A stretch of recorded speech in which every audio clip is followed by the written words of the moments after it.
All right, what is up, everyone? Charlie here with Zero Honors Podcast. It's going to be our first episode.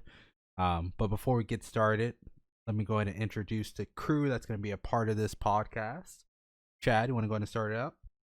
Why, sure. Thank you very much. My name is Chad, as Charlie astutely pointed out.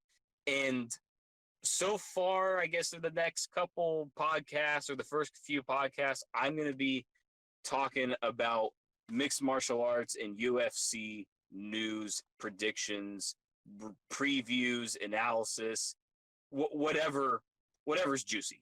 All right, well, nice. That's Chad. Also, next we have Aaron. What up? It's Aaron. I like to cover comic books, music, movies, shows, gaming, anything, news, reviews, anything related to popular culture. That's right up my alley. This is the official podcast of the Panic in the Discord network. We have quite a few videos up on our YouTube channel, youtube.com/panic in the Discord, up already. This is just going to be complimentary to the content that we put up, so I hope y'all enjoy. All right, and then last but not least, we have Gino. You want to go ahead and introduce yourself? Hello, my name is Gino, man of many names, but we'll just go with Gino for now. I kind of like most of the same things that you heard from Aaron: comics, games, consoles, a little bit of music dribble in here and there. I'm mostly here to chime in on most of all these subjects that he said, since I have a little insight on most of it. Not too much, but it's enough. But it has enough to keep me interested to come in. So I'll be doing. That's what you can expect from me on these podcasts here going forward. Absolutely. Yeah. Nice. And obviously, from my end, video games, anime, sports, probably the top three as far as what I'll be covering expertise in. We're really excited. It's something that we have been talking about for a very long time, and we're just now officially getting it up and running. Excuse our delay in this. It's mainly primarily Gino's fault. Just been backtracking for this last couple of months, but now that we're all on the same page, I feel like we can bring some good content out, right? Man, we already capping out the gate. Right. Yeah, it's fucking nasty. I mean, we know I never flake on anything. I'm always on time, never late. But no, overall, I think we're really excited. Bear with us because this is obviously our first official type podcast settings, and just speaking for myself, at least I have no past history as we're just a bunch of idiots on a podcast, right? Well, maybe one out of the three, but yeah, we just a group of friends want to get together and talk about some common interests, and we figure why not we just share with everyone else. Yes, sir. Yeah. Let's do this, son. Yeah. All right. So what we're going to do is we're going to have a couple topics each episode that we're going to discuss and talk about. I figured we all agreed upon one of the first topics we should definitely knock out is a hot item. There's actually some information that came out for one of the events that's coming up, but we're going to discuss the PS5 and Xbox Series X debate. Mm-hmm. Right? Mm-hmm. I don't know. I get confused with the names. I like Scorpio or Scorpion. Oh man, I thought that would have sounded so much better. I agree. Scarlet. I'm all about that. Yeah. Scarlet. Yeah. Like Xbox Series X. I don't know. That was just cheeks. They had so many opportunities to brand this in a unique and stylish way, and it could have been like a renaissance for Microsoft's primary gaming source, but I think they're sort of dropping. Like, I mean, look at the PS5. I mean, it kind of looks like a meme. People are memeing it in many different ways. Oh, it looks like this. It looks like that. It looks like a fridge. It looks like a router, or whatever they're saying. But at least people are talking about it. That it looks futuristic in some way. Whether it looks corny to you, that's an opinion, but it does look futuristic, and they're definitely branding their console better than than Xbox is branding theirs. I mean, to be honest, the Series X looks very similar to a One in terms of style, not necessarily in terms of shape, but just in terms of aesthetic, I suppose. Do you think that's what they were aiming for, though? I hope not. Like, do you think like that's like they're trying to build their brand now based off of like the Xbox One? They better not be. I That's mean, what it feels like, unfortunately. but Yeah. it would be so silly because of 2013. The Xbox One has had a bad name for 7 years, or very Bad or rep. not so good name because of the PR and because of decisions made early on, and you only have one shot at a first impression, and you know they kind of were a little bit late in rectifying some of those things. So I think a rebrand would have been a much better idea for them, just as maybe giving off the image of a fresh start. Yeah. But who knows? Right. I don't know. Obviously, I mean, the people don't know, but I'm not the biggest Xbox fan, so it's good to get that feedback from you guys because you guys more primarily game on the Xbox side of consoles. For me, I mean, the Xbox always looked like an ugly console to me. Outside of like the original Xbox, I rock with the original and 360. Yeah, good. Yeah. Good. Oh yes, I did like the Xbox 360 One. design. Xbox One's kind of like in the middle. It's not bad, but it's not great. Right. Then I see the Series X, and I'm just like, It's a refrigerator. what is this? And like I told Aaron the other day, imagine me giving you an Xbox Series X, right? And putting it somewhere in your room, and I turn that sucker sideways. Then I ask you, what's that over there? You wouldn't even be able to tell me that was a game console. That'd be just a Right. black brick over there. Sitting Right. in the corner. Yeah. I was like, they need to change that design because it's whack. Right. I will say though, you did bring up the Xbox 360, and again, I am a Sony fanboy. Xbox 360, hands down, had the better interface when it came to PlayStation at the time. Oh yeah, they updated. 1000. They updated. Yeah. Yeah, That crap 100. was kind of PS. iffy at first, but once they started updating and such. I think that's where Microsoft is at its best because I feel like the PS3 just didn't adapt very well, even with like the updates. Because I remember like gaming on the PS3, playing COD 4, playing MW2 with a bunch of friends, but it had to be all in-game party chat because you didn't have that dedicated party chat functionality that the Xbox 360 had. You remember that? I forgot that. Yeah, so it's like it always had that leg up. And I remember I envy Microsoft and Xbox players because like, man, you guys got party chat and you guys get these cool updates and your interface isn't lagging like every other minute. Like I think PS3 100% dropped the ball. What you guys take on that? And they kind of still dropping the ball today. Shoot, they left y'all on the PS4 hangless again. They didn't update the UI on the home screen or nothing. They just say, here you go. This is what you get here. And you're riding that whole generation. Have fun with that. See you until PS5. Right. How long it's been? It's been 7 years, right? 7, 8 years? No, about 7 years PS4's been out? Yeah, I think that's about right. Yeah. 2013. Yeah, 7 years, and you just ride in the same UI. Like, and the Xbox One, I think they had at least maybe 3 or 4, I think, if I'm counting right. Yeah, they've had Xbox on the home screen, right? Yeah, they've had many interface updates. So I think my biggest they did it enough. The biggest gripe speaking of the 360, I think the biggest issue with the 360 was the red ring of death. But other than that, for sure. Years, boy. Boy. I mean, I don't know. PS3 had the same issue. It had that yellow light of death.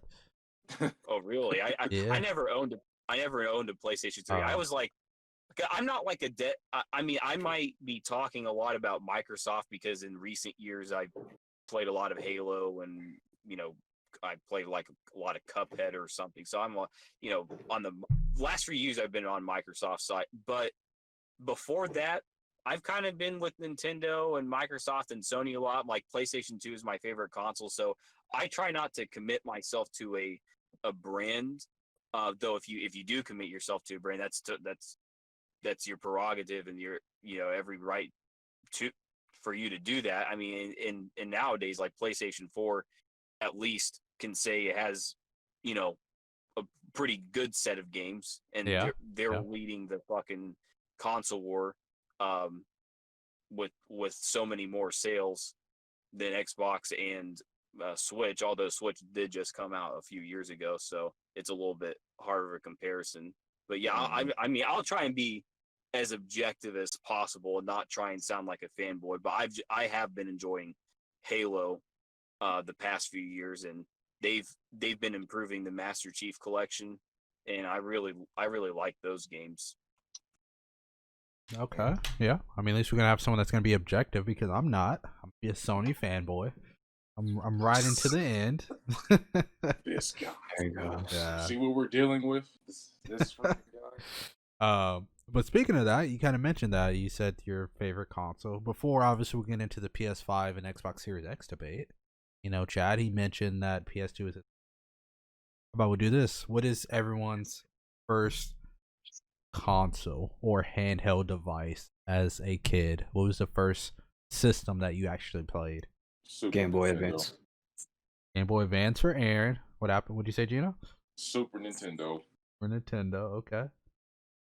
I'm between them in terms of console generation. I think the first one I had was the original Game Boy. I think it was actually technically my brother's, but I did play it a little bit. And then I think my first home console was the Nintendo 64. Fucking Pokemon Stadium 2, Tony Hawk Pro Skater. Oh my god, Mario 64. Like, there's a whole bunch of good ass games on the Nintendo 64. I love that. Yeah. I'd say my first home console had to be the Sega Genesis. I can remember the Sega Genesis, and then I went back and got a Nintendo console, original Nintendo, with Super Mario World 3 or Super Mario Brothers 3. Super Mario Brothers 3. Yeah. Don't mix it Whoa, up. chill. Yes. That, and then, what was it, Duck Hunt? Yeah. Godlike. So, and as far as handheld devices, Game Boy, the original Game Boy Color. Yeah. Pokemon Red, Pokemon, what was it? Blue? I think, yeah. Yellow. And Blue yellow. and yellow. Well, yellow came out later though. Yeah. It was like but it was still popping though. it was popping, but I remember like the red and blue version because I had to get red because Charmander. That's my guy. He saw Charizard on the cover. Yeah, so he needed to get it. that's my guy. Along with the Pokemon cards with it. Yeah, I have a whole nother story to talk about with Charizard. I'll say that for another day. I can't believe I fucking traded it out. Never mind. Anyways. Oh no. Yeah, never mind. Anyways. Yeah. So you guys ready to kind of have a little discussion about the comparisons between the PS5 and Xbox Series X? Yeah, I got a graphic right here. Okay, so before we go into like all the specs and price points and games, which console are you guys getting at launch? When PS5, you're going Xbox Series X. It's here around the horn. So far, PS5. It could change, but so far, it's PS5. I want to get the Xbox first, but the only reason why I would get the PlayStation first, just to get that purchase out the way, so I wouldn't have to worry about getting it down the line. Even though I most likely would be on the Xbox at the end of the day. But yeah, it's probably gonna. It might be PlayStation just to get the purchase out the way for me. Right. And no other reason outside of that. Chad? I'm gonna say I'm not gonna get either at launch. I'm kind of frugal.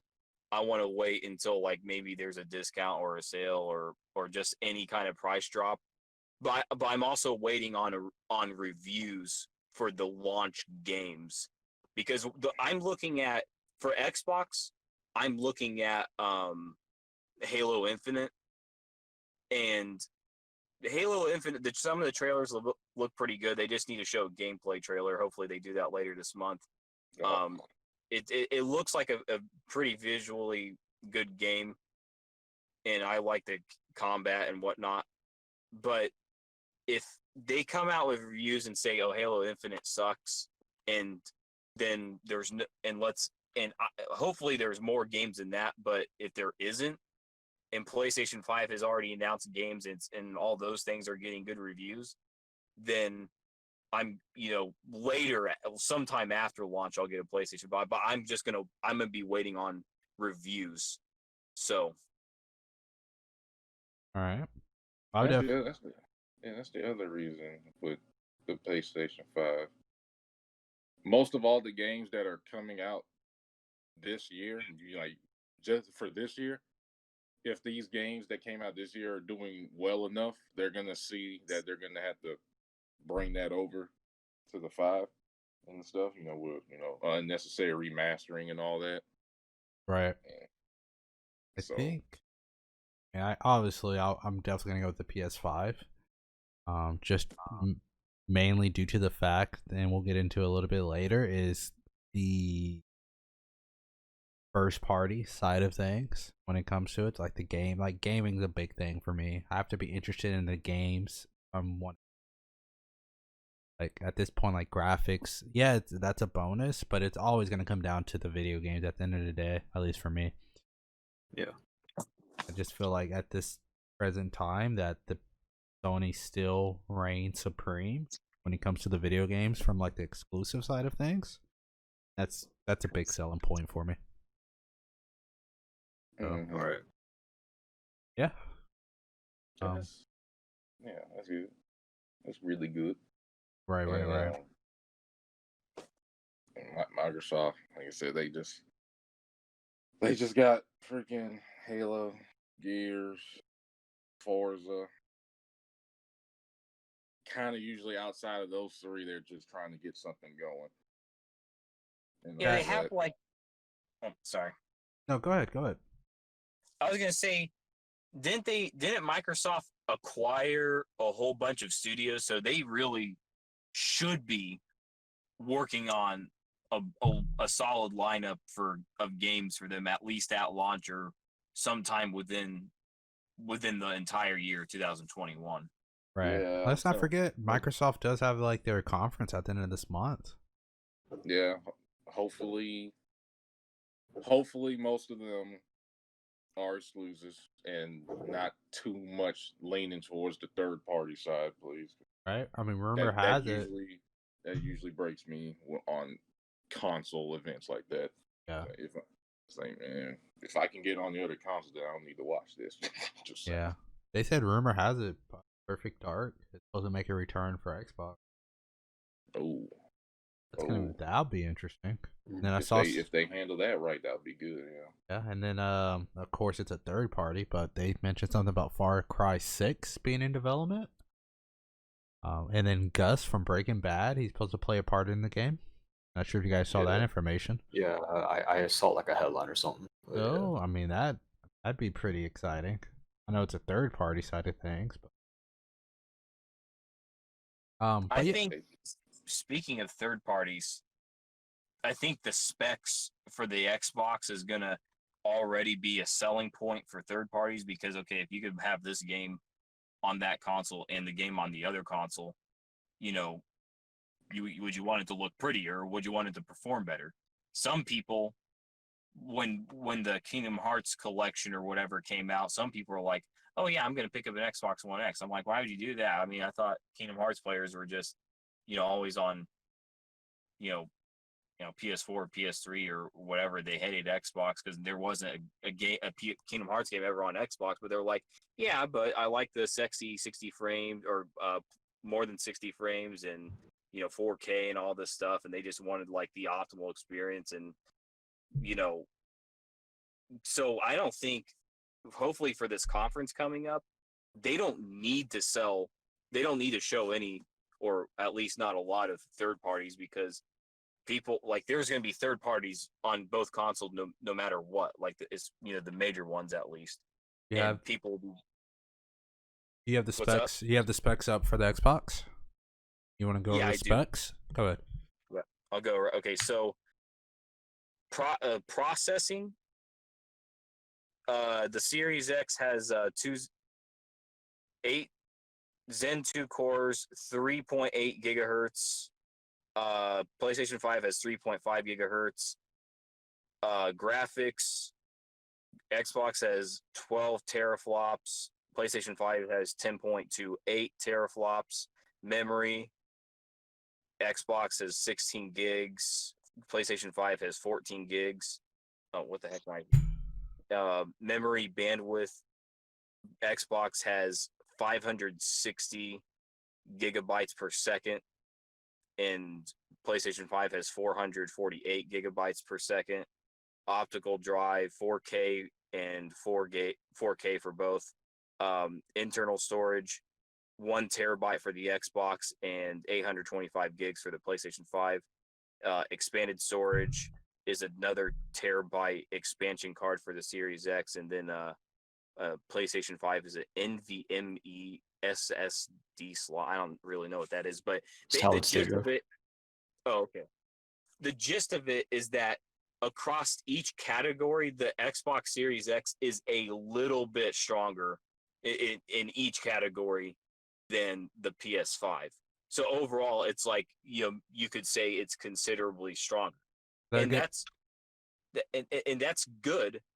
But if Microsoft doesn't have any first parties come July 23rd, people are going to really question if that little bit more power for each little thing is gonna be a selling point, because something has. It's like you said, gaming is about the games you play mostly. When the prices are this close, and I'm not sure what the prices are. Maybe somebody can pull that out, but I bet the price is going to be close, and the performance is already not too significant of a difference. It's like a little bit better for the Xbox, but the games are going to make the biggest difference. The games, and maybe backwards compatibility, which is just, older games. So I think that's the biggest issue.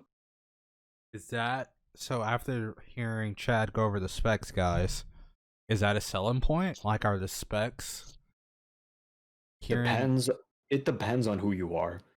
The difference between the Xbox and the PS5 in terms of specs, I think it's actually kind of negligible. If you are someone who is a stickler for specs, I don't think you should be going for consoles anyway. You should be getting a PC. Right. Absolutely. That is where you're going to be getting the numbers and the top tier performance to back this up. Listen, like, in terms of, like, I remember when the PS5, it wasn't like, I mean, I guess you could kind of call it a reveal, but it wasn't like a stage presentation like we had like a month back where they showed off all those games. It was the one where they were showing off the specs and console. Yeah, exactly. Yeah, what a lot of people don't understand was that was not a presentation for the consumer. Those were for developers, so that they could understand what they're working with. If you are not someone who is looking at like the difference in performance between 3.8 and 3.5 gigahertz or 12 teraflops versus 10.28 teraflops, you wouldn't need to know that, because I could argue that, like, in terms of display resolution, this is probably like the best example that I could give.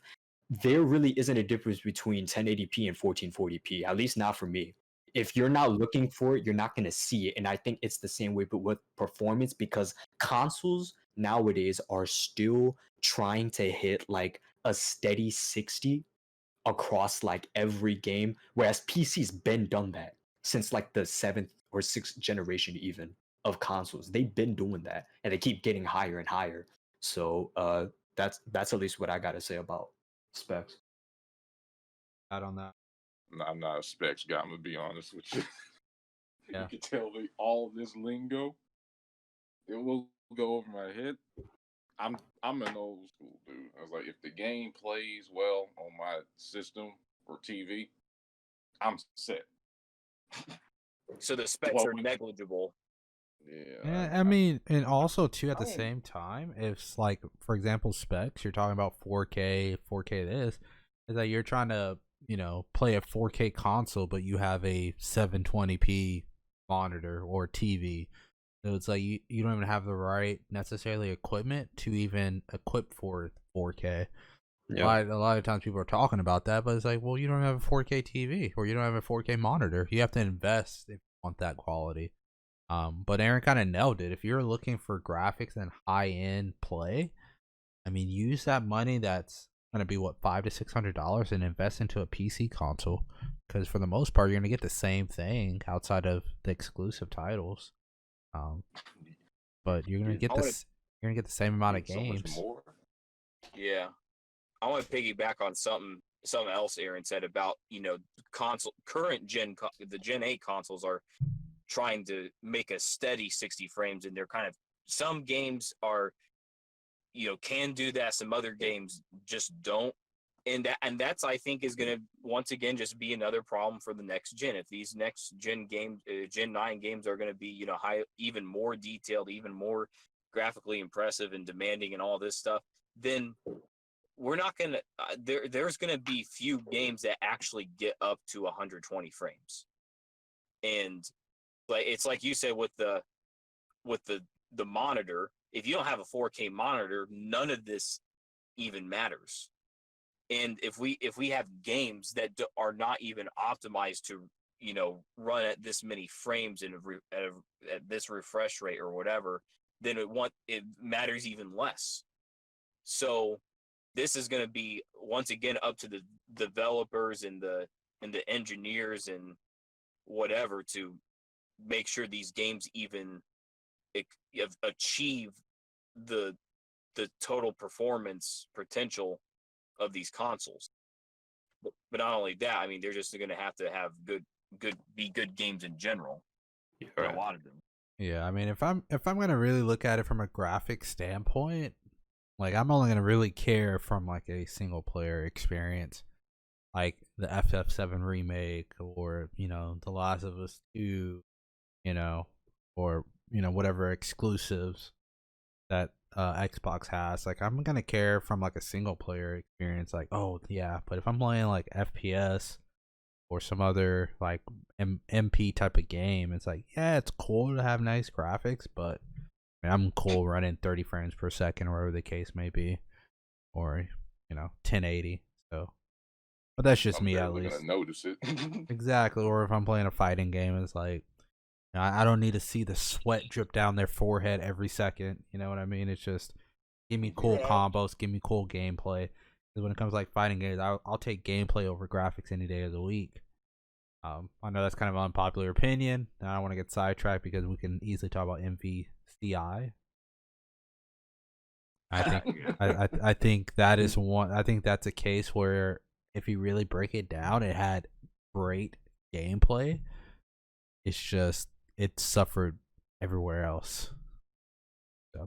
Speaking of like that choice, gameplay or graphics, or our Lord and Savior Ed Boon from NetherRealm Studios, I think like a month ago or 2 months ago, he had a poll, and he asked people what is the most important thing, and the four options were exclusives, graphics, price, or backwards compatibility. What do you think? Which of the two were the most voted for? Do you think? Graphics and backwards, Pat. Not graphics. Oh boy! Oh my God! Exclusive. People are actually thinking that's crazy. I'd say price and backwards. Yeah, price and backwards. Really? By like a damn landslide too. Although it doesn't. That poll didn't reach every person ever or whatever. It was just reaching whoever was following Ed Boon. Oh. But I think there's a point to this. I mean, price has to be. Price is obviously an important thing, but what's likely going to happen? They're likely going to be the same, like similar price. But I think backwards compatibility is a very underrated feature, for the whole discussion, because that's, what if you want to play an old game one day? Well, for PlayStation, for PlayStation 5, they're going to have backwards compat for PS4, but they're not doing it for PS3. They're not doing it for PS2 or 1. But Xbox is doing it, for 360 and for a lot of OG Xbox. So that's going to be helpful to their overall library. I mean, I did hear something that there's discussions or rumblings about the next gen video games being raised from a price standpoint by $10. So it's gonna cost like $70. Yeah. So, I mean, that's something we can debate, but just the supply and demand and where they're going, and I think it kind of justifies the price raise. I mean, what do you guys think on that? Yeah, you can. Yeah, go ahead, Jada. It's understandable for the prize raise for the resources they got to do to Right. get all of that to make it happen. But the consumer side of me is just gonna be a jerk and be like, can the game merit that price? At the end of the day, will I be able to play that game and say, yeah, that was worth $70? If you're selling me a game that don't have too much in it for $70, and I'm just like, wow, this game was trash. Yeah, I think and it was not worth that. Yeah, well, I kind of what Chad said with Ed Boon. I think for me, I guess more on the FGC, like the fighting games, the MP type of games. I think the number one thing I would care about is a developer that cares. Like people that's actually invested into the community and want to help improve their games. Like after you put out the game, you just you just vanish. That you continue to try to provide quality updates. I feel like that's something that we lack is quality updates with the games and DLCs or whatever the case may be. Especially like for the fighting games, I think when they're going through like these patch updates or like even like COD or Apex and Fortnite, I think whenever they're basing their update strategies off of like top esports performers, you know what I mean? I think they're listening to what they're tweeting about, what they're posting about, and they're judging the balancing patches based off of their kind of take on it. How do you guys feel about that? Do you feel like they kind of like from an esports standpoint, yeah, it makes sense because that's the target that you want to hit, but are they taking their opinion too much into consideration when it comes to these patches? That's what Blizzard did with Overwatch. And as far as I understand, I don't game anymore, but you got to understand, like people who play competitive games aren't always going to watch tournaments or follow the pro leagues like that. So as far as like meta goes, I mean the meta will shift all the time regardless of any type of like esports involvement. I mean that's just going to happen. But if you are dictating the the meta of your game based off of what happens during what goes on professionally, then I think you're kind of throwing away the opinions of everyone else, because I kind of relate the esports esports scene to kind of like the 1%. Everyone that plays is everybody else. They're the 99%. Makes sense that the vocal crowd of that 99% would of course, like in terms of volume, would be greater than the 1%. But the 1%, think of it like they're privileged. They're in a place where they can directly get developer feedback. But I mean, is it worth excluding the voices of the masses in favor of the 1%? I mean, I don't think so. Although I am someone who thinks that you should consider the voices of everybody involved. I'm not saying disregard the pro league entirely, but actually take into consideration what everyone else is feeling also, because not everyone is going to play the game like the esports players play the game. Took the words right out of my dang mouth. Said it better, so yeah. That's a good way to sum it up. Chad, you got something? Well, I disconnected right when I was gonna say something about the $70 thing. I was like talking for a while, and then I realized that the thing disconnected. For some reason, my Discord just does that sometimes. Right. Yep. But I was just gonna say for the $70 thing, um, inflation is a very real thing, and back then, like very old games would be $78 nowadays, but back then they were like 40 or 50 or something. But that's just how you compare you compare prices from the past to the present. So I'm kind of surprised that they haven't been increasing the price a little bit each year. They've had it at 60 for a long time, but the bottom line is $60 in the year 2020 is less than $60 in 2014. So them bumping it up to $70 a game, it's really not going to be that much more. It's not going to be that much more expensive, especially if it remains $70 over time. Right, because the value of the dollar is going to keep going up. Yeah, it does. So it keeps changing. So, but anyways, regarding the updates and who they listen to, I mean I can't say this for like all games because I haven't paid much attention to like fighting games or whatever, but when it comes to shooters, a lot of times pros are listening to like their casual following, and they're trying to suggest, hey, do this. Like I swear I watched that weird guy Myth play Fortnite.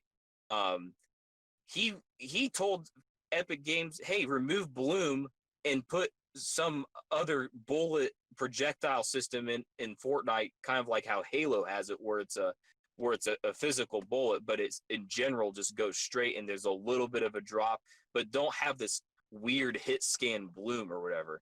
But Fortnite never changed it, but they should have, because they made billions of dollars on the damn game in such a short amount of time that they could have easily made the game higher quality by doing that. So I really don't know what developers are thinking when they're, or who they're listening to when they're thinking about, oh, what's our next update or patch going to be? Right. What's our goal? I don't know what their goals are. Hell, I don't know if they even know what their goals are. So, I mean, think about Modern Warfare 2. Like Modern Warfare 2, one of the most broken games ever. Only one thing got fixed. It was that stupid shotgun. Everything else in that game is crap. I mean, they fixed the new tubes on MW2. In MW2, no, it's still the same. I thought they patched the one-man army because it was a lot worse back then. Well, what did they do? What was it like, and compared to what it's like now? Man, I remember it was a lot worse. I have to look it up. I'm pretty sure they patched it. Because also I know that they patched like the Kimbo shotties. That was a huge issue with the models for an MW2, like when it initially came out. Mm-hmm. Oh yeah, they nerfed those. But as far as one man army goes, I think one man army is this. It does exactly the same thing. It just lets you continuously go to the same class over and over again to keep noob tubing people. Mm-hmm. So, and of course, Painkiller, they never did away with Painkiller, even though everybody hates fucking Painkiller. And then the new team at that time brought the Painkiller back in Modern Warfare 3. They called it something else. Yeah. I forget what they called it. Oh, they called it Juiced. Yeah, so they brought the same crap back, and it's like, but wait, the community hated that, and you brought it back. It's like they really don't know what the hell to listen to. It's kind of silly, to be honest. I mean, no, I didn't mind Painkiller as much as freaking Last Stand or Final Stand. That was annoying. Oh yeah, getting killed by somebody just on the floor. Yeah. Or martyrdom. Yeah, buddy. And you're trying to run out the room, but you run into a corner and then you just get blown up. Classic time. But make sure we kind of stay on track. So for the consoles, what do you guys think? What do you think is gonna be a sweet spot for the prices? Honestly, did you guys see the PS5 price leaks like a couple weeks ago? I did. I don't know how true it is, but yeah, I saw a couple. How accurate do you think it'll be? Like, do you believe it? I think it's gonna be within the ballpark. Do I feel like the digital is gonna be cheaper than the physical? Yeah, I can see that happening. I think if they can stay within the 400 to 450 price range, that's gonna be their sweet spot. If they're looking at $550, $600, that's tough. I mean, that's tough. Oh no, I'm not doing that. You know, Yeah, I mean that at that point it could really turn people off from getting either console. and speaking to someone that ended up buying the original PS3 60 gig model that was backwards compatible, it was tough because I spent over $500 on that console. If you guys remember that, like the original one that dropped, it was pricey because you had the 40 gig and then you had like the 80 gig when it came to the PS3, I believe. But the the 60 gig was like 540, something like that. It was something outrageous. Oh fuck, that's yeah. They got. I think they should both stay away from 500. Even though I bet they're gonna do $499 for the physical one, which it's like you said, people are gonna be like, well, I guess I'm not buying discs anymore because I want to save $100 right now, and I'll just get everything digital. Well, that's the thing though. Like some people don't believe that the digital version is going to be $100 less because some people don't think that the disc drive itself is worth deducting $100, which is actually true. I read somewhere where it only costs like $60, I think, to make. But what you got to understand is like the $100 off could still happen because that's an investment for Sony. When you get the digital PS5, you can only get games from the PSN store.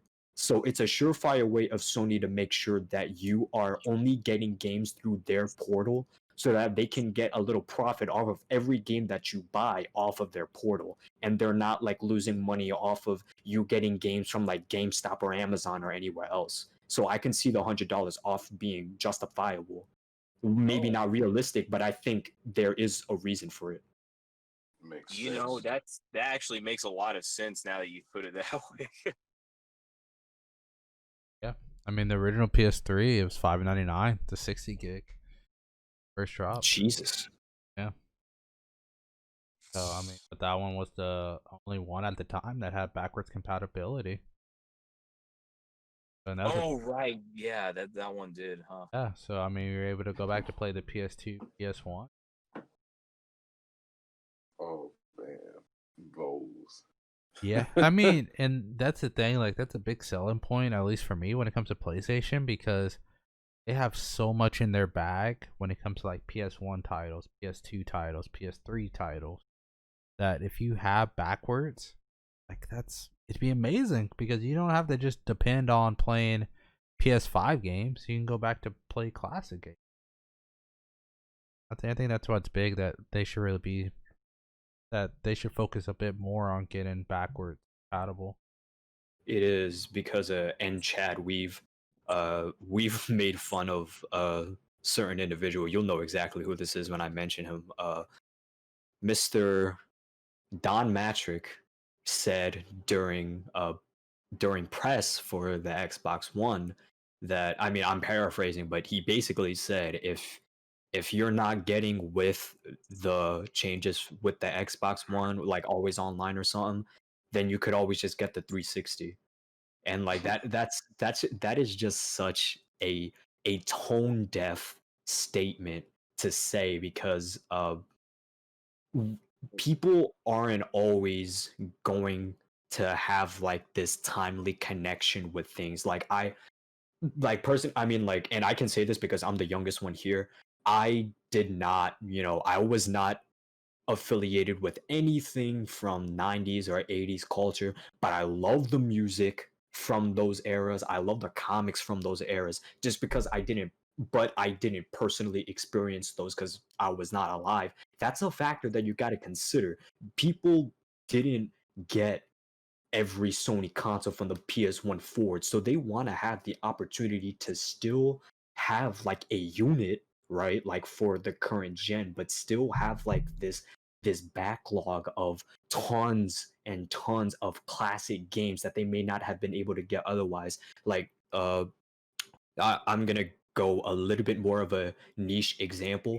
Persona 2 is is actually a duology. The first part was localized for the PSP and the second for the PS1, and that is the only way that you could play Persona 2 fully in English. You need two different consoles to play it. And if you were someone who got into the console game kind of late, you would have, entirely missed out on it. But maybe you were probably really interested in it and you were like, damn, I wish I had that opportunity to get back into it, So So you said Wow. the Persona was on one was on the second part was on the PS1 and the other one was on the PSP. Well, I PS. mean, Oh, the first part of Persona 2 technically, I mean, it was I think a version of it did come out on the PS1, but it had bad localization, so it was reported to the PSP, and that's the version that everyone points to when they say, "Oh, but if you want to play the first part of Persona 2, you should get it on the PSP, but the second part is only in English on the PS1." okay. Oh yeah. Wow, Ooh, that's imagine a lot of people that didn't even know about that the game was even broken up. Oh, good. Yeah. Mm-hmm. I mean, like, bro. That's some Kingdom Hearts shit right there. Holy fuck. I think the most common one is like perfect example, the FF7 remake that just dropped, and a lot of people weren't familiar with the original FF7, so they played the remake, and then obviously we know what happened in the remake. Now people want to go back and play the original one. It's like, okay, well, I know it's on the PlayStation Store now, but let's say they want to go back and play it on PS1. Like they got the disc. It's just like things like that. It's you have that backlog, that catalog of games. It's like, why not expand? Like, why not let us go back and play those titles? Right. I mean, that's what it's there for, to reminisce. It's too hard, bro. I mean, and again, games.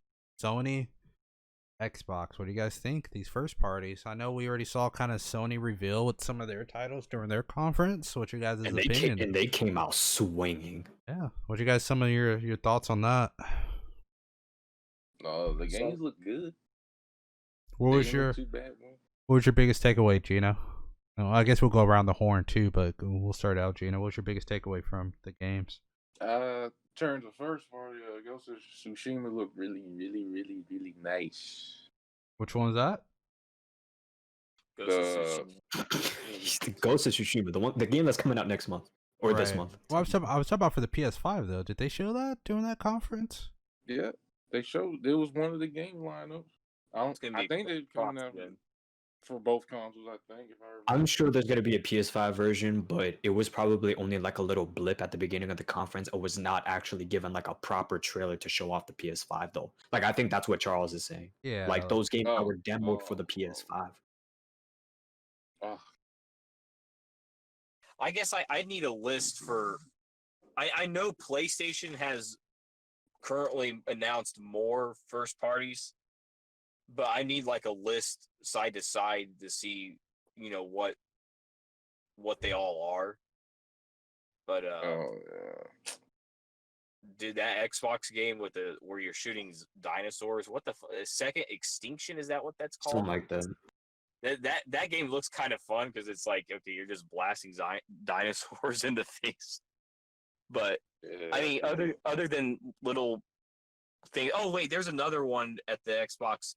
This one pisses me off because it was a few months ago, or it was a month ago or something. It was called the gameplay review or reveal, and it wasn't. It wasn't.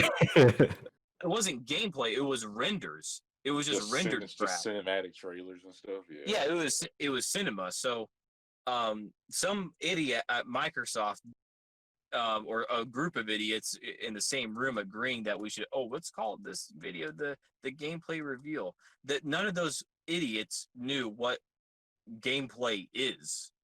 So crazy. It's fucking nuts. It's like they're a bunch of corporate wigs that are out of touch with the gaming world. That's like my main thing with basically almost the gaming nowadays is when they're in the office discussing all this stuff. There's a lot of bad ideas being spoken in these offices. They never have that 1 to 2 dudes in there that will just disagree with it. And it's like, no, that's a bad move. It's not going to work. People are going to get pissed. Don't say this. Don't do this. We're going to do it anyway. Everyone gets pissed. I mean, when you're on the payroll, you basically have to become a yes man. That's just the way it is. This is rough. I'm like, man. Yeah, it's. But then once the backlash hits, now they got to play damage control for the next 3 goddamn months. And it's like, man, you know what you could have been doing in those 3 months instead of playing damage control? Improving your game or making your game better while the fans are loving it. But now you're playing damage control. Anthem. Did that game even drop? What game drop? Anthem? I didn't even realize. I didn't. Early last year. It dropped. It just flopped. It flopped. I just remember like that game just completely like bricked your console or something crazy that I heard. It was boring. It was grindy as hell. False advertised his ass off. Repetitive missions. Trash story. Remember when that like first got revealed? Like they hyped it up so much. Oh Jesus! I'm like, it got that good hype. It was like, oh man, this game's gonna be good. This is the Destiny killer. Oh man, I can't wait to play playoff. Ass. Right. So, overall, what was your biggest takeaway? You said again, Gino, for the PS5. I didn't see too much of that event because I was in a coma that day. Oh, that's right. I remember that because I had to tell you about Resident Evil 8.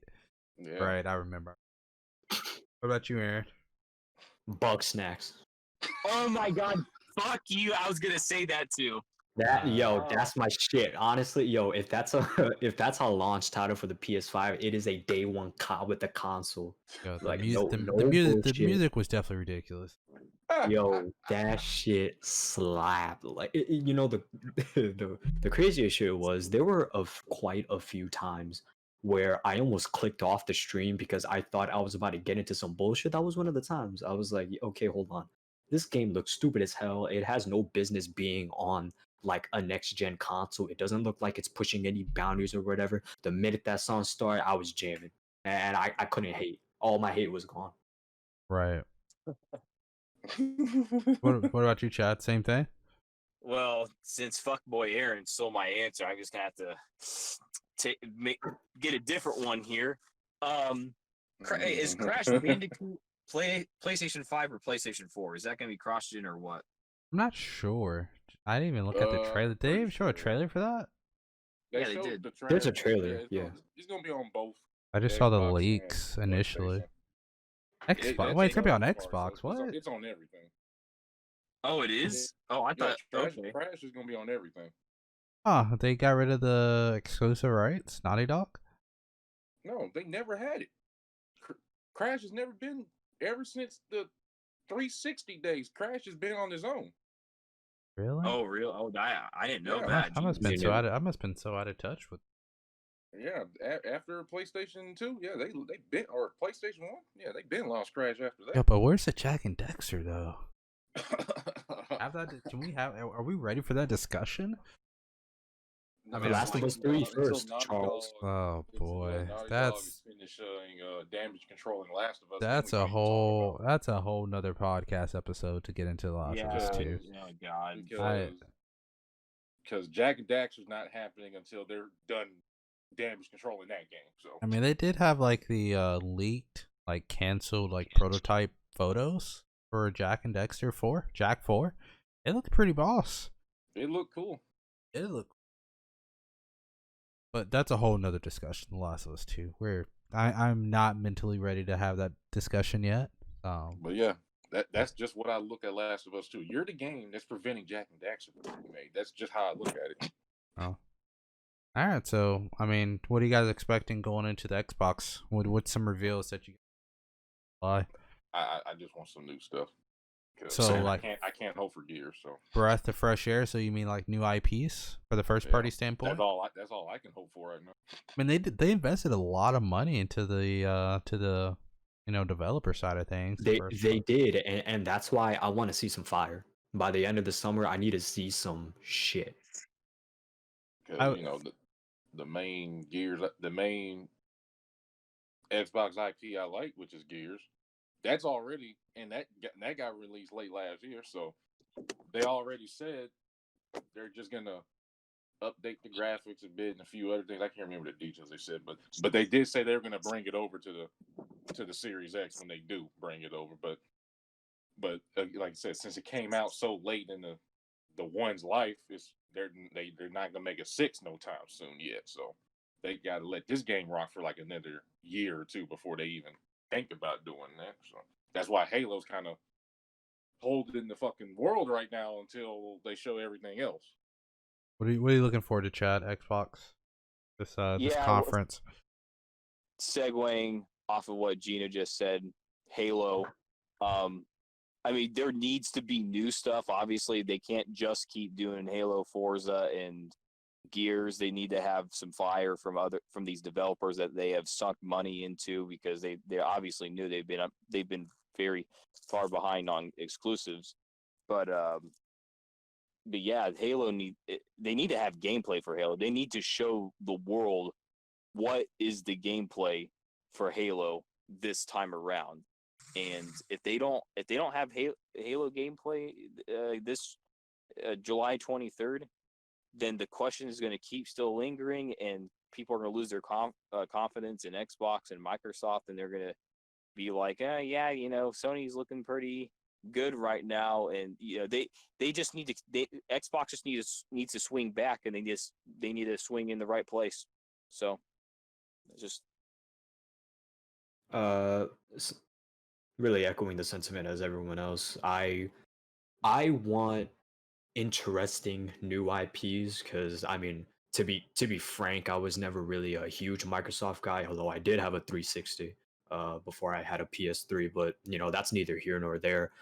In terms of exclusivity with the Xbox, like I mean I've only recently been really getting into Halo, and it's really just because of Chad, because we've been on the Master Chief Collection quite a bit. And I was never really a huge Gears person, so I want interesting new IPs. Because the thing is, like, Sony kind of has the advantage of like having lifelong franchises, like still sticking with them, and it will be like it's basically like old fans, riding on the coattails of these franchises as they go on, and they will never not look the other way. But like you already said, Microsoft has already been investing a lot of money into these developers, so I want to see some fire. Like, I am in for some new, original, creative endeavors. I mean, really from either side, but I'm looking more so at Microsoft, because it is really the only way they're going to sway me from the PS5 at this point. That and Microsoft, for the games, like Halo and Gears, the original developers who made those games are not making those games now. They had to get the rights from those developers and pass it on to the next group of people to carry it on. While Sony, they got Naughty Dog and Insomniac with Spider-Man. They've been with them for for a good while now and all that. So they got like that, those 1 or 2 companies that they can always come in and pull in for a specific game or something like that, While Microsoft, yeah, they had to find people to carry this thing, to carry the series going and all that. So right. That does play a bit of a part in Microsoft side. Yeah, I would definitely say same thing. Kind of what everyone touched upon. Fresh IPs. It's time to see like Microsoft take that step. Bring in some new IPs, new developers. And bring and dribble some old IPs from that rare library, please. I mean, yeah, they do. I mean, I know I like to see like something Alan Wake. Not sure if you guys even heard of that, but that was a great game. Oh, I've heard, yeah. Yeah, I'd say like Alan Wake. I would like maybe Fable. I feel like Fable 1 and 2 like was the prime, and then it kind of went downhill from there. Right. So I know Fable's big, and then Ninja Gaiden. I'm not sure if you guys play that, but that's another like great Xbox game. You know, character from DOA. Yeah, but he's too busy being on DOA though. So right, but that was a great game. So I have a wish for Xboxes. Besides Halo, I have a wish here. They need another Cuphead game or Cuphead DLC. Mm-hmm. That's what they need, man. Yeah.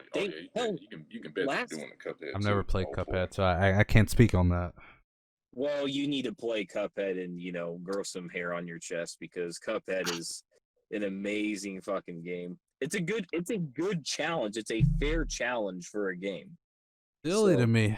I can't. I got a confession to make. It looks. There he goes. It looks garbage. It looks trash.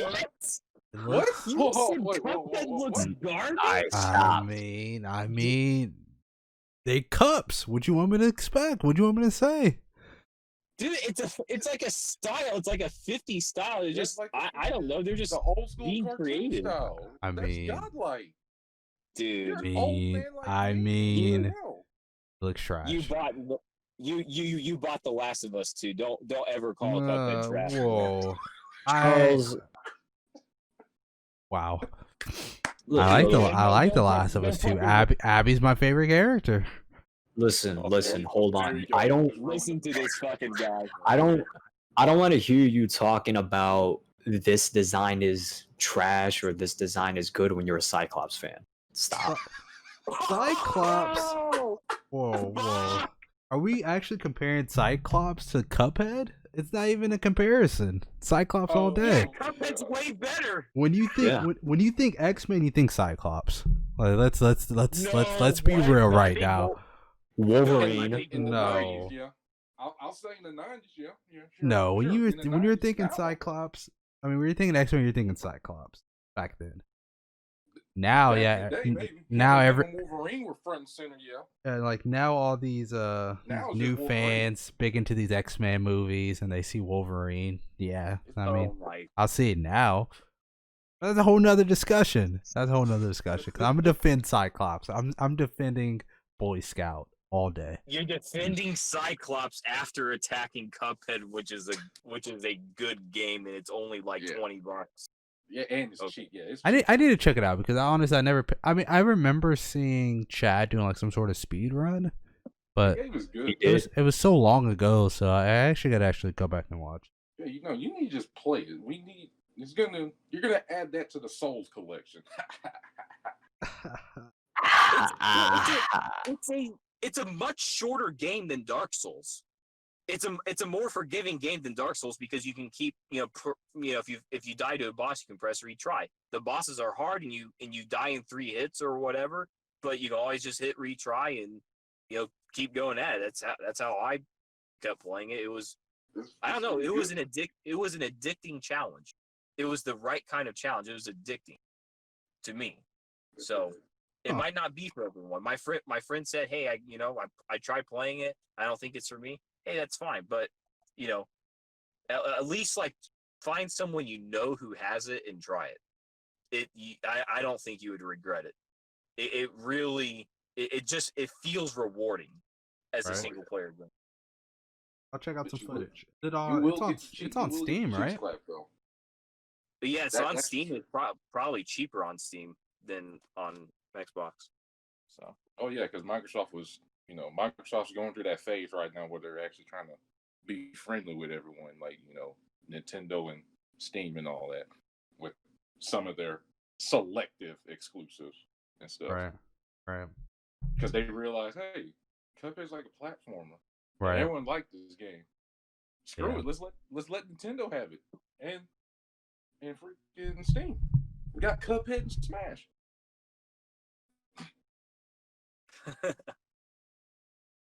I think we all just overall agree on when it comes to Xbox is fresh IP titles. Like the first party developers, they need to 100% step up. They have to do a better job.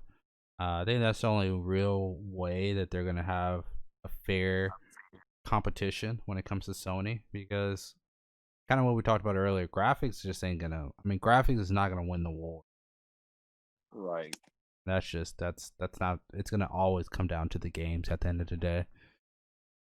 Because if the games are not that interesting, then they're really just gonna be riding then all they'll have to ride is the specs, price, and backwards compatible. And that will be all they were riding on if they don't bring none to the table. That is. And you don't want to rely too much on those factors. That's a no-no. Right. Well, is there anything else you guys want to touch on when it comes to PS5, Xbox Series X, the console war? Please be good. I guess. I mean, I was kind of fucking around when I was like, Bugsnax is my most anticipated game of the next gen, even though it is. Ironically and unironically. Though I do want to say, Miles Morales looks fire. Demon Souls remake looks fire. I'm whatever about Horizon Forbidden West, but it looks gorgeous. And GTA 5. Haha, you know that they're in GTA. I forgot about Horizon. Horizon. It's pretty, but man, the story's just the snore fest. Man, Yeah, I was asleep. Charles, just slide me the copy in the PlayStation 4 and let me get a run in, all right? I mean, just get it off of Steam. Drop it in August. I would say I would say for me, probably Ratchet and Clank. I'm excited because I finally got a chance. You can miss me with that. I mean, I finally got a chance to play Ratchet and Clank maybe a year or two ago on stream. Game's actually pretty damn fun, so looking like forward to playing that. Well, that's better than me. That's better than my I guess hypocrite ass, I guess, or contradict either or. I like Mario, but I don't like Ratchet and Clank. But Ratchet and Clank takes a lot of inspiration off of Mario. But I like Jack and Daxter, which takes inspiration off of Crash Bandicoot. That's like saying you don't like Sly Cooper. I like Sly Cooper, but you don't like Ratchet and Clank. Ratchet and Clank though. I can't get with them. I don't understand. That doesn't make sense. Yeah, at least I realize it though. Shoot, I understand. I mean, Ratchet and Clank has some of like the coolest, craziest designs when it comes to weapons. Yeah, because they got the most goddamn games. I know, because it's good. Because Naughty Dog don't want to make Jack 4. Because Naughty Dog wants to make Last of Us 2. What's the problem? Oh, God.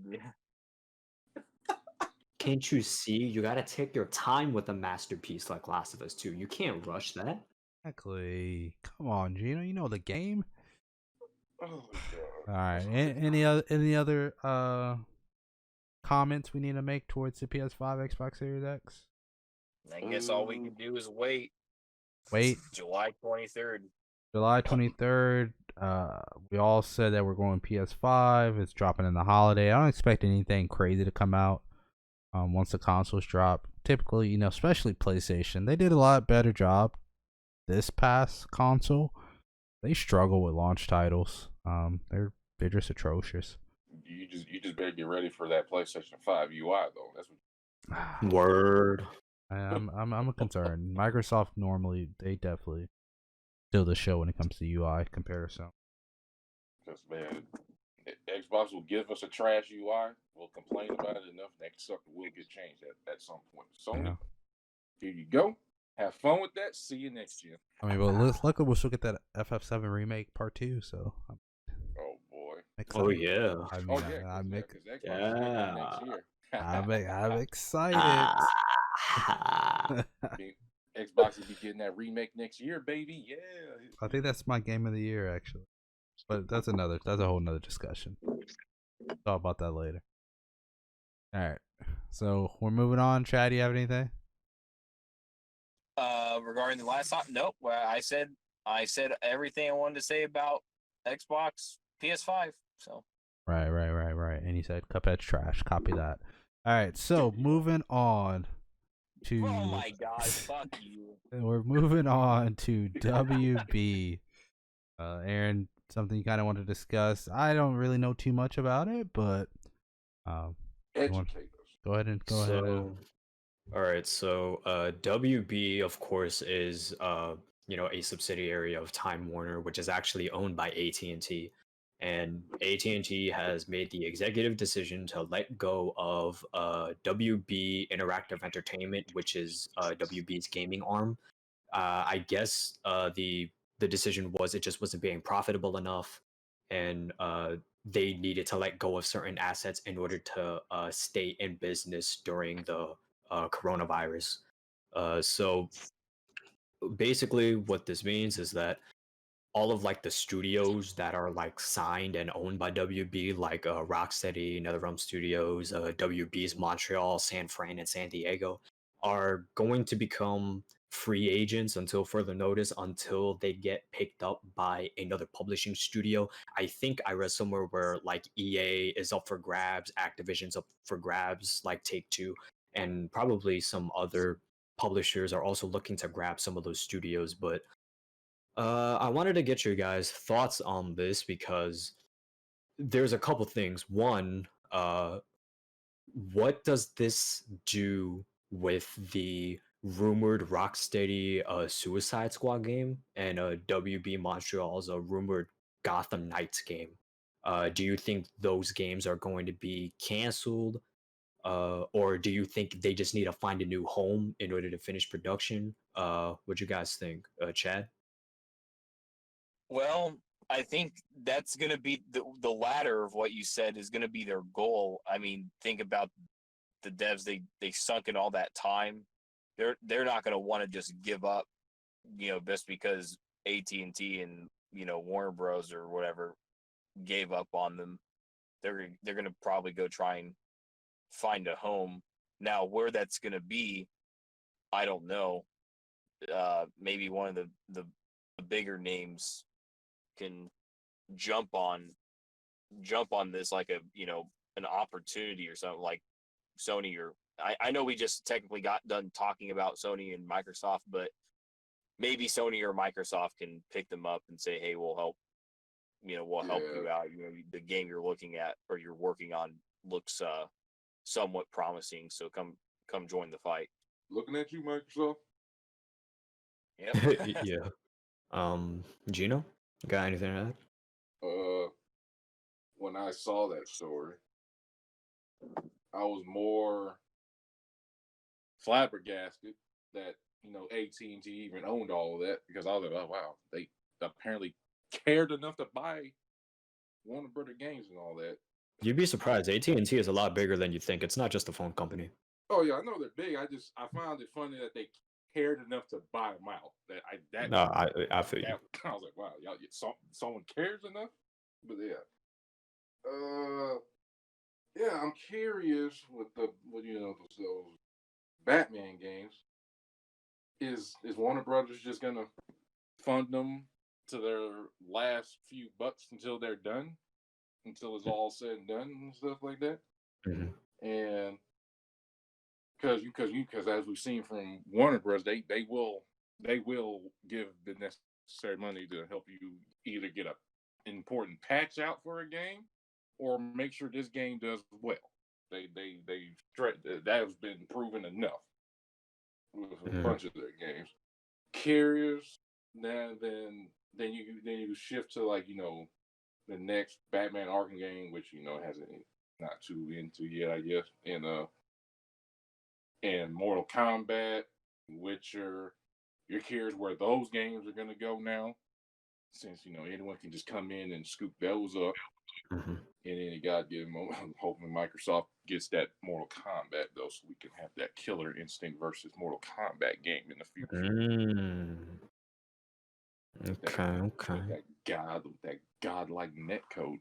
Oh boy, it's gonna be beautiful. But, that actually sounds fire as fuck.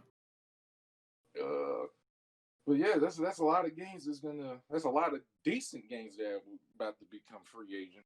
And I'll be surprised that Sony or Microsoft don't scoop either one. Please, for the love of God, don't let 2K or EA grab either one of them, please. I'm with you there. Charles, thoughts? I don't know. Like, honestly, I mean, when I hear Suicide Squad, that doesn't excite me. I would not mind if they would have did like a Superman type game.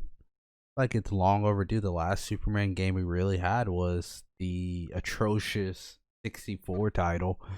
Oh my I god! all I The one remember that got famous for being bad, while the other ones were just not as fun because they weren't good. right, and I just remember like I can't fly straight. I can't go through this Yeah. hoop. Like, I don't understand.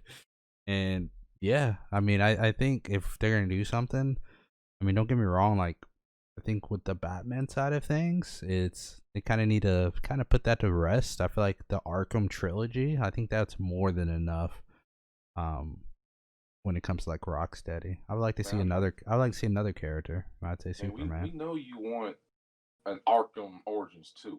We understand. Damn it, man! Just because Arkham Origins is your favorite, which none of us understand and can comprehend that.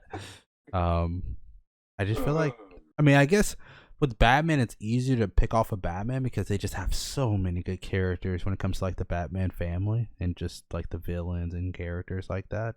They do, yeah. Yeah, I feel like it's just easier to create and write for when it comes to Batman and the Batman don't family. Worry, man. Don't worry, man. The next game's gonna be we're gonna make the next Batman game start the Batman Who Laughs arc. All right.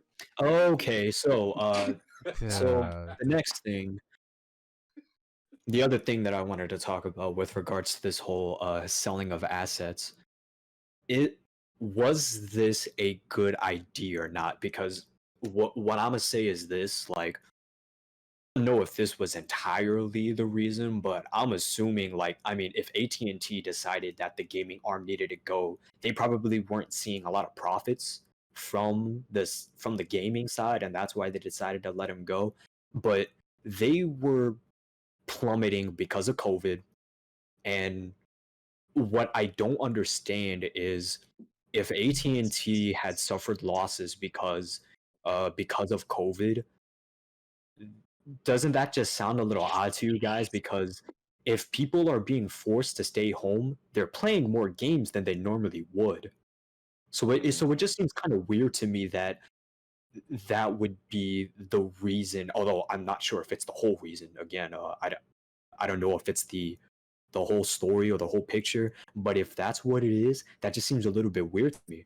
I think there was just not a lot coming out during the last few months. So WB itself, they wasn't pushing any products, so they just wasn't getting anything back because they weren't making anything. But the point still stands. It doesn't make any sense that gaming as a whole had plummeted from COVID because it only strived from COVID. More people were playing games more than they ever could, right? Yep. That's all. That's all I gotta say about that. What you think, Charles? Yeah, I mean, I definitely agree. I mean, it just doesn't make sense. If and COVID is the reason behind this, like, don't you think that everyone's home? I mean, for the majority, it's like, if you're a non-essential person, you need to be at the house. So you would think it'd be more video games and things of that nature. So I definitely agree. It's odd to say the least. Gino? Yeah. That's actually kind of wild to say that. You think everyone be at home playing games and all that, but yeah, it's kind of crazy that it's happening. You think this is the best time for it? Yeah. Exactly. You got nothing. You ain't got too much else to do at home other than watch movies, cook out, whatever. Okay, so I'm gonna be a little bit contradicting here because yes, people are now more often at home, and therefore people who play games, who were playing games, are now playing more games. But if that is true, that's probably because employment has been affected. And so, with employment being affected, and that's obviously been a side effect of Corona. People have less money in their pockets, and they're quarantined for several weeks, depending on what state you're in.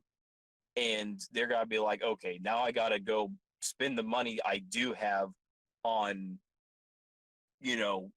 all this food that's gonna last me 2 to 3 weeks or even a month, just depending on the state, depending on your location. Oh yeah, and also buy a shitload of toilet paper because everybody fucking bought so much goddamn toilet paper.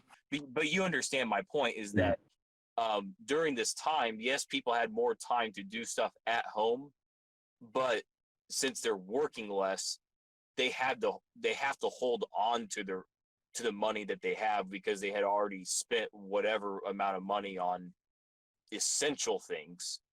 So I would say that is the only pushback I'm going to present to this whole thing. But then again, to that point, if Warner Brothers, chop the chain on this, what's the studio called again? Oh no, AT&T chopped the gaming division of Warner Brothers. Yeah. But they wouldn't have. They could have just paid him less during the this time of like low production. They could have said, okay, well, look, do what you can, but we're not gonna, since nobody's coming in the office anyways, you're gonna have to, just work less, and it's gonna be, you might have to work over Skype or over Zoom or Discord or whatever. It's you're gonna have like less time to do it, but the world's slowing down anyways. I mean, that's what Microsoft is doing with Halo Infinite or 343 Studios. They're fucking developing the game over Zoom meetings, Right.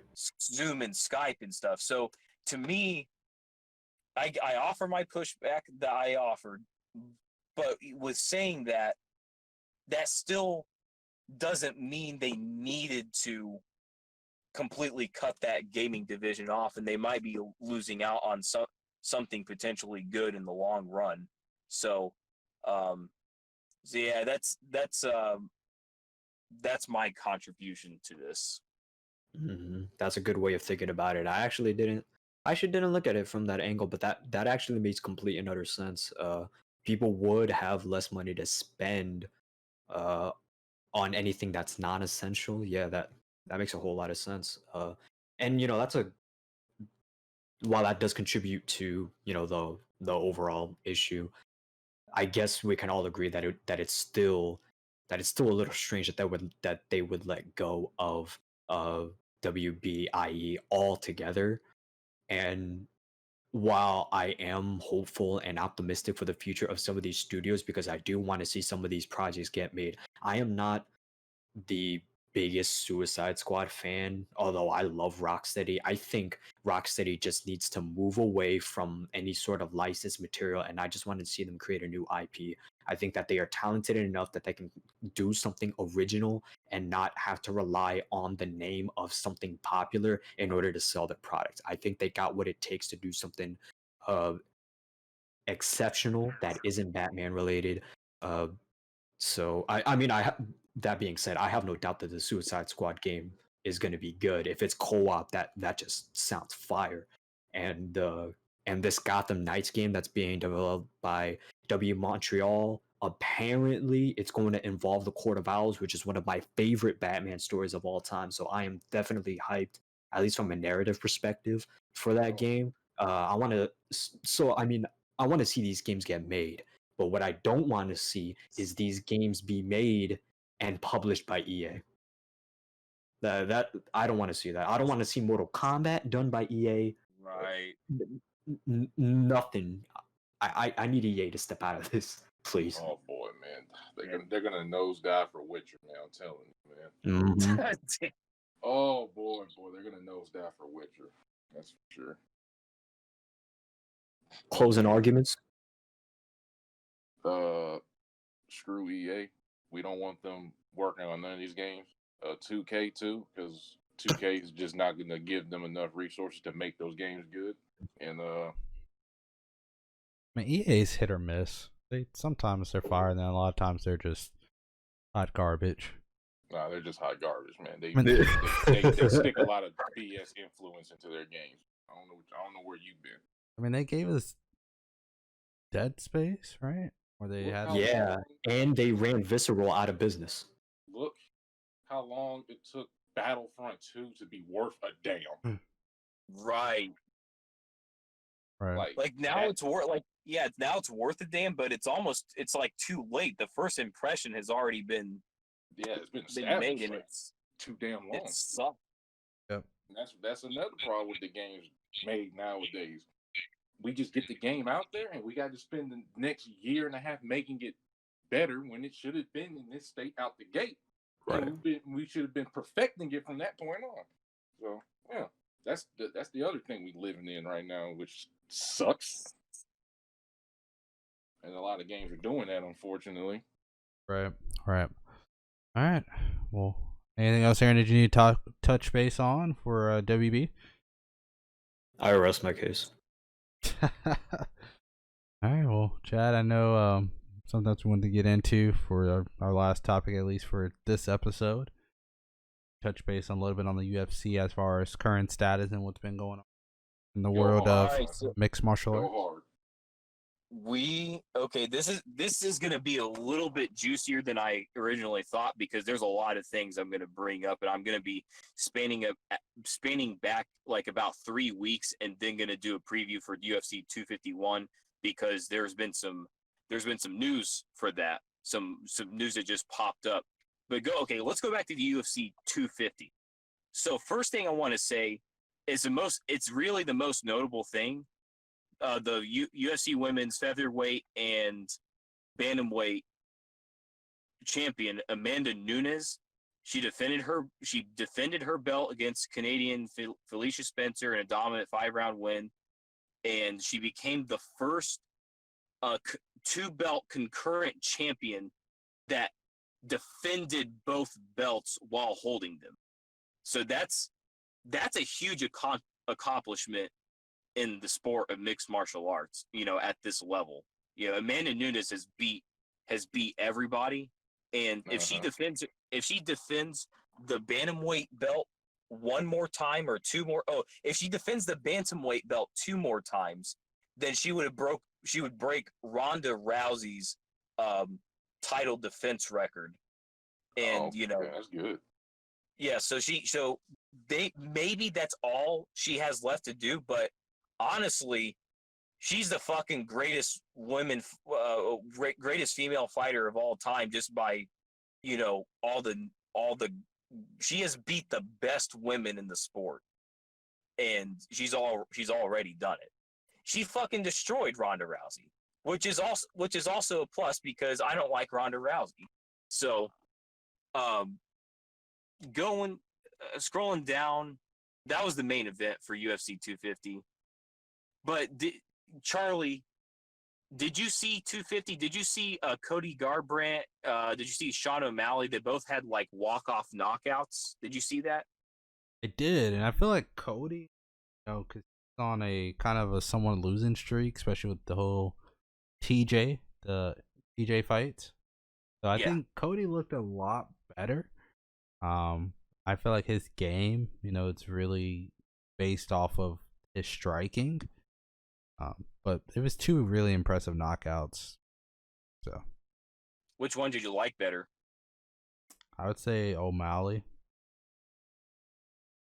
Yeah, O'Malley's becoming quite a star, and he when he knocked out Eddie Wineland, he threw the jab like as a feint, and then he threw that right hand, the backhand right hand straight down the pipe.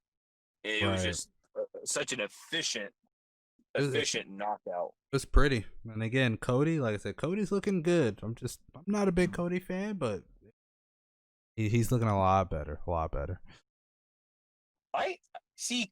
Cody needs to not fight emotionally. He needs to not look for the knockout necessarily, because he's got fast and powerful hands. Like he throws that shit like a fastball. He just needs to touch his opponent and needs to not get touched. Probably needs to have his hands up a little bit more often. But if he, he doesn't fight emotionally, he'll win the vast majority of his fights. None of his fights have been close. It's either been him kicking their ass or him, getting knocked out. And he's on a 3-fight skid, as you mentioned. He got beat by T.J. Dillashaw twice, lost to somebody else after the fight, and so everyone was like wondering, is he, what's it gonna be like for him? And then he comes in and he knocks out what's that guy's name? Sun Sao, who was a top ranked guy.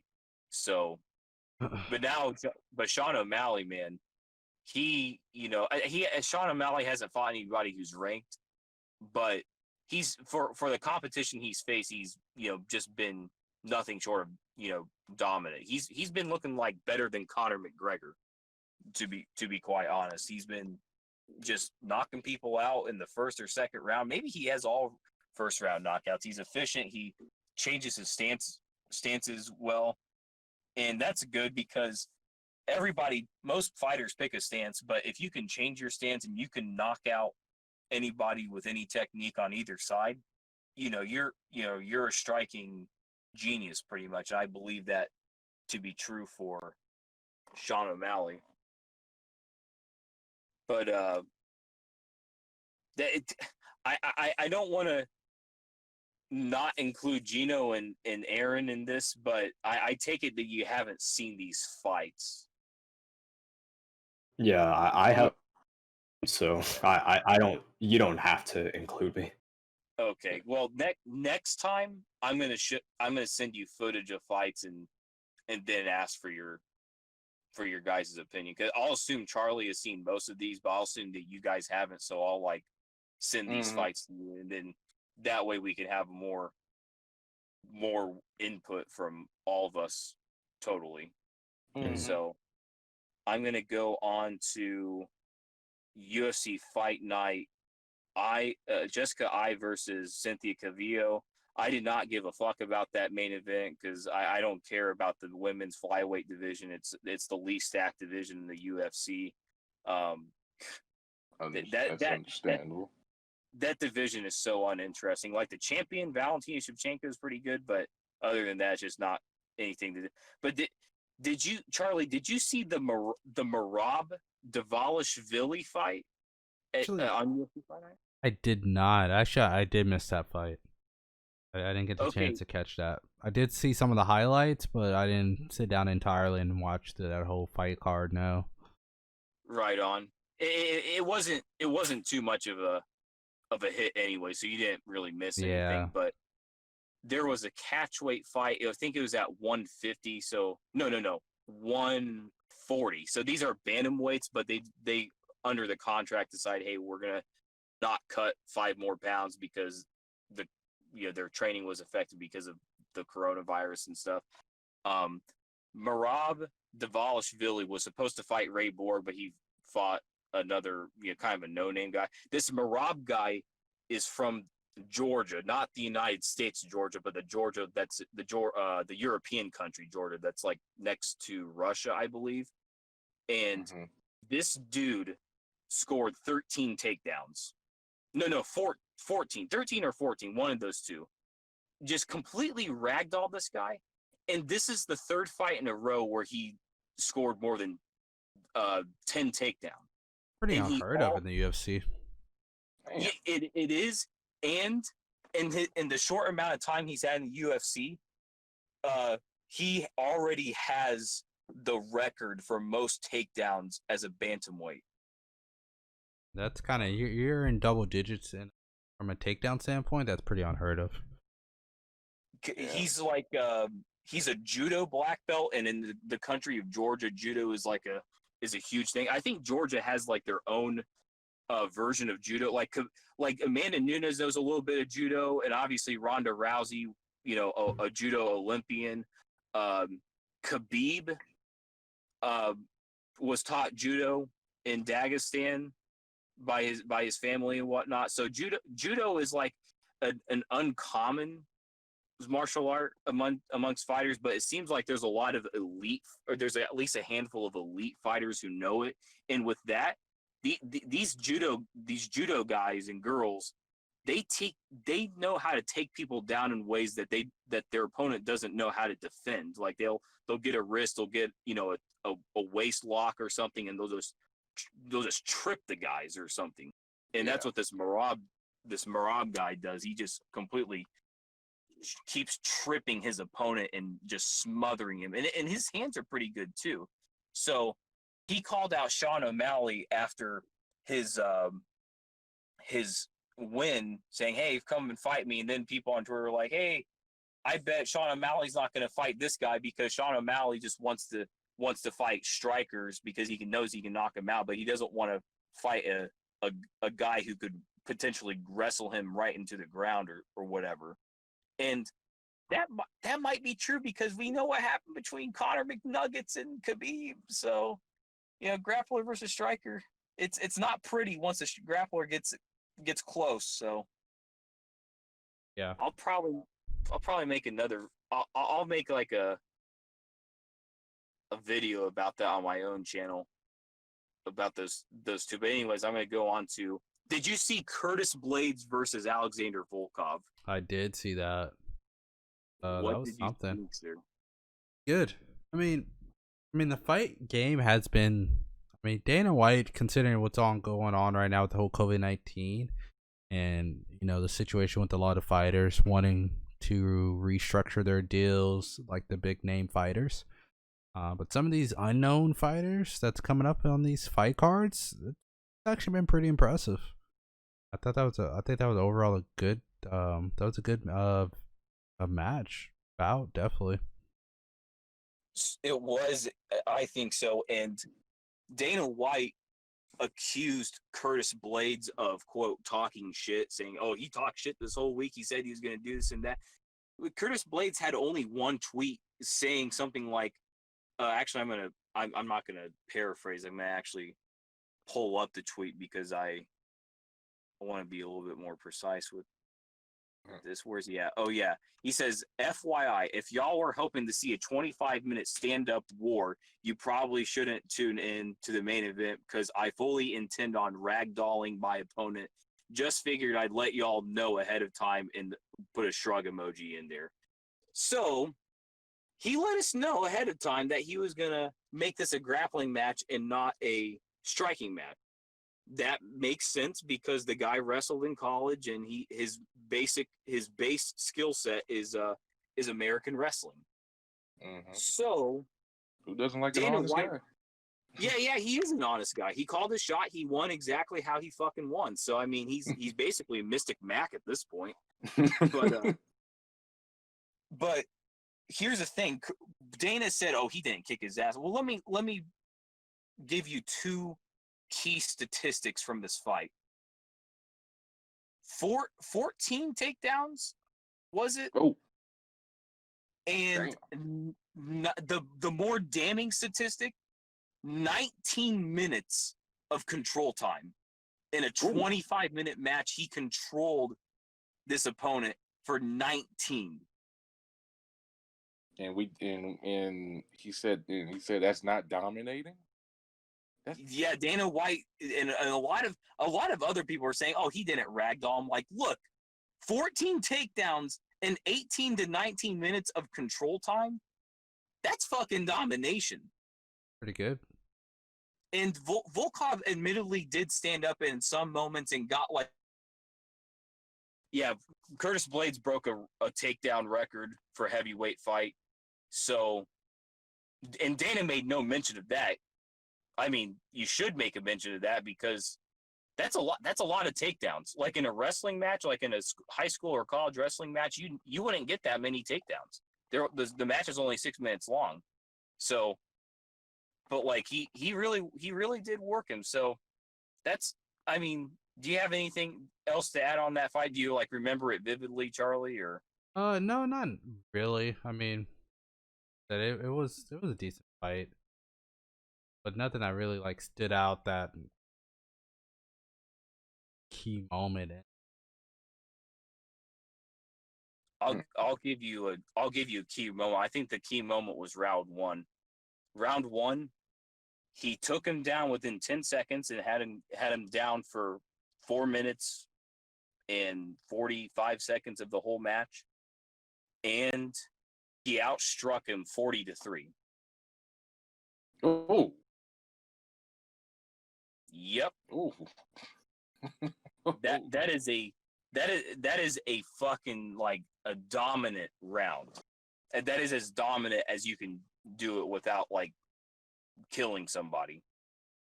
Right. So now not every round was like that, but that first round set the tone for the fight pretty much. Yeah. So that's my highlight for Blades versus Volkov. It's the main event itself. So I'll move on to UFC Fight Night Austin. Which was last week actually. This was a much better card. I wish I had more time to talk about all this stuff, but I think I just got to stick with I just got to stick with the co-main event and the main event. Co-main event, Mike Perry, Mr. 2% African American Mike Perry, he won over Mickey Gall. He looked pretty dominant in the first round. He actually got like a suplex while his opponent was clinging onto the fence. He still threw him like that. That was an impressive little clip. And then there was the 5-round war between Dustin Poirier and Dan Hooker. Charlie, did you see this war? I saw the highlights. But I did see the Mike Perry, because I'm really curious about the Mike Perry fight, because I haven't really seen him really go at it in quite some time. Maybe I've just kind of missed it with Mike Perry. But Poirier, I definitely caught the highlights on that one. Yeah. But he was impressive. It was, and people are calling that a fight of the year contender, and I'm kind of torn because that very well could be fight of the year from the way I saw. I mean, they were just going all out. It was a little bit less active it was a little bit more one-sided in the 5th round, but for the first 3 rounds, there was a bunch of striking. There was a bunch of volume, a lot of damage being dealt from both sides. Round 3, there was some wrestling and some grappling, some submission attempts. Round 4 was a little bit like that, but slowly getting more one-sided. And round 5 was just all Dustin Poirier, and that's pretty much how he won the fight. But yeah, it was. It's a fight of the year candidate. I still have Zhang Weili and Joanna Jędrzejczyk. Oh man, that fight, that was an amazing striker fest. Yeah, that's what a lot of people are gonna say is, fight of the year is those pure barn burner type of fights. So I don't know. I mean, I'm just still torn between the two. They're both have pretty valid placements for fight of the year, and we're in June, so that was last week, and Right. we still have half a year more of fights to go. So, Oh, mother. Oh, I heard that Xbox boy. Huh? It was on idle for too damn long. My bad. So, that's okay. That's a past event. Now, looking forward to UFC 251, there's been a change of events. So, originally, the main event was Kamaru Usman, welterweight champion, versus number 1 contender Gilbert Burns. But I just read Gilbert Burns has tested positive for corona. Oh wow.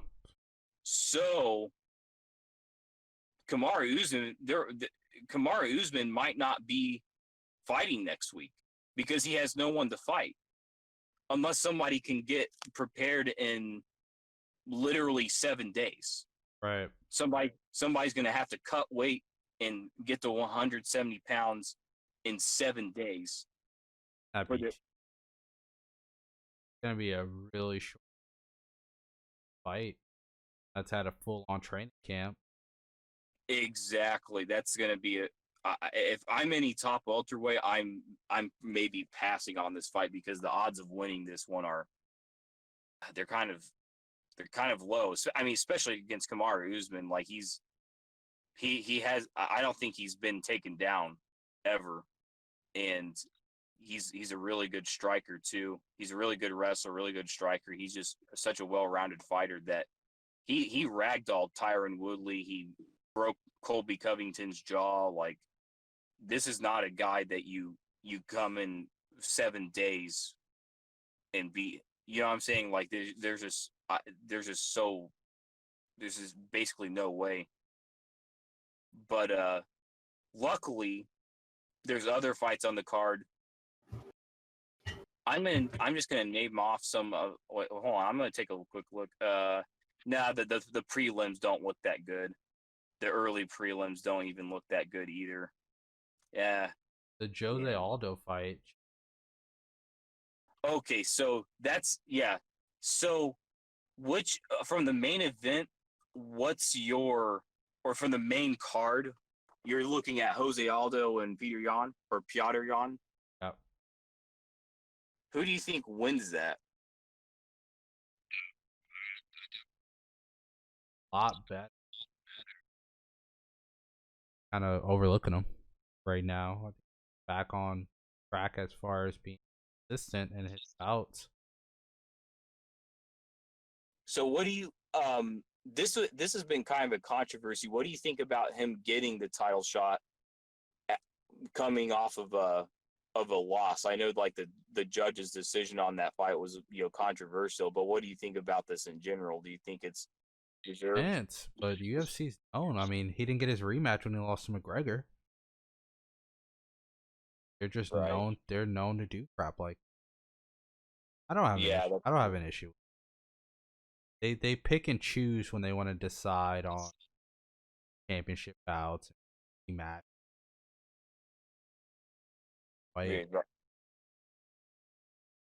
Yeah, especially Conor McGregor he's always wanting to rematch the guy that beat him, but he'll never rematch anybody that he beat. That's convenient for him, I guess. But there's some fights on here. Like, I like the Piotr Yan, Jose Aldo. I've seen some Piotr Yan highlights and fights. That dude's boxing technique for how it's adapted to mixed martial arts, his boxing is so damn crisp. When he walks, when he approaches somebody, some of his opponents are just paralyzed because it's like a cobra. They're just like waiting for the inevitable to come, and he just comes in and he just shuts people down, and then he doesn't get hit and he doesn't get taken down, and he's perceived as a striker.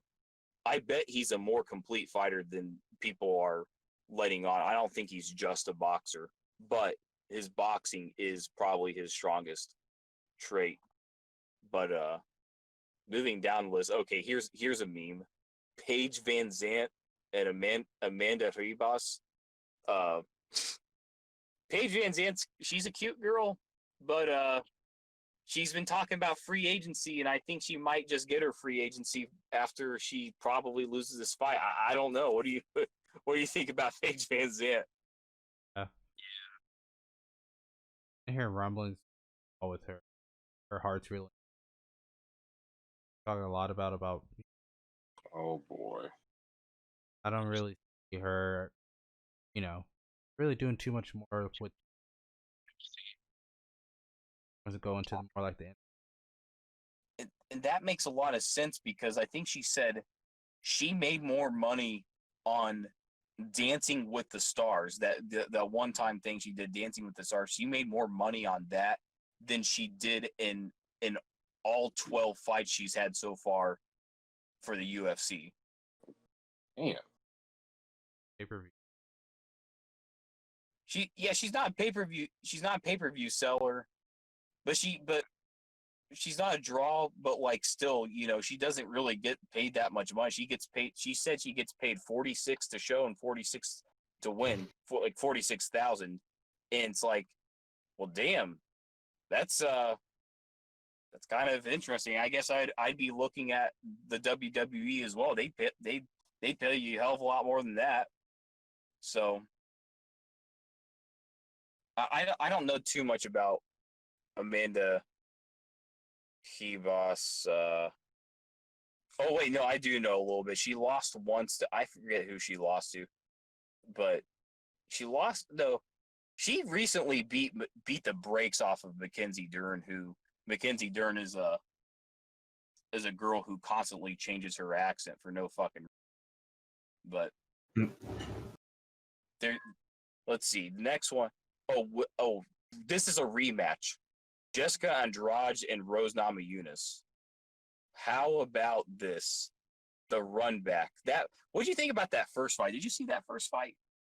I vaguely remember it. What ended up happening to it? So Rose and Jessica won was like, oh, Rose was dominating.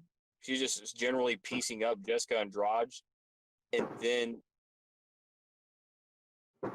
then Rose got slammed on her head in the second round. She just got completely spiked. So Right. So they're doing a rematch, I think, because of that. Because it was pretty competitive until that kind of lucky slam. But moving on, I'll make this faster. Alexander Volkanovski and Max Holloway. This is also a rematch, and this was originally promoted as the co-main event. It's probably going to be the main event now because Kamaru Usman doesn't have an opponent. Yeah. So, who do you think wins between Volkanovski and Max Holloway? Oh, I'm gonna ride with Max. Ride with Max on that. Volk, I mean, he looks great, but still a Max Holloway. How do you think he gets it done? They're gonna have to have a solid game plan. I don't think he can get. He's gonna have to be really strategic about it and say, just strike and have the stand-up game. It's got to be a nice balance and stand up, and got to be a. How you feeling? So I'm feeling good, but the first fight, it was all a stand-up war because Volkanovski tried to take him down, and Max Holloway kept the fight standing for sure. So he had takedown defense. But I don't know if Max wants to even concern himself with taking down Volkanovski. So I don't know what else the game plan is really gonna be, because Volk shut him down in very certain ways with like kicks, and Volkanovski is shorter, but he has longer arms somehow. So he has the shorter guy has a reach advantage, and Max Holloway's really big. He's a big guy, but I don't know if the result might be the same. But if what you say is true, if Max wins, this is a classic trilogy fight. Yeah. So that's just more money. Absolutely. I agree. Yeah, that's it for UFC. It's a little bit hard to talk about this when only two of us know about it. So it's all right. Right. All right. I mean, honestly, from like the topics this week, I think that's all we had overall. Do you guys have anything that you want to chime in? It was a good first episode. Why'd you say it like that? Oh, Yeah, I don't know. What was that all about? Are you wrong with you? stretch. Oh, it's a stretch out. Nice excuse. Yeah. Gotcha. I mean, we're tall over here, all right? God dang. All right. So, Aaron, anything else? Nothing really. Yeah, we good? Yep. UFC conversation. All right. Well, we're definitely gonna plan on staying consistent. Try to get an episode out or record an episode. We plan to have this going up on YouTube, Twitch. For now, those are going to be the two primary target goals. You can get it up elsewhere. Definitely find us on. We'll plug in our social medias. That way, you guys, if you got to contact us as well, you can do that. Other than that, that's all I have. Guys, one last round. Going around the horn. Anything? Get used to us. We'll be around. We'll try to be consistent. Wow. Stick around. Exactly. Hopefully, we'll enjoy your company as much as you enjoyed ours. And a lot of it, again, we're probably gonna go unscripted at some times, but definitely gonna try to stay on a topic. But it's just gonna be basically a group of guys, group of friends, just hanging out and talking about shit that we want to talk about. That's gonna pretty much sum up our journey when it comes to this podcast game. You guys good? Yeah, just if you're watching this, leave a comment, leave a like. If you hate our guts, leave a dislike. That helps out too, maybe. Wow. I think that that's a good way to end it. All right. Guys. All right, you guys have a good one, all right? Tuning in. Night. Wait.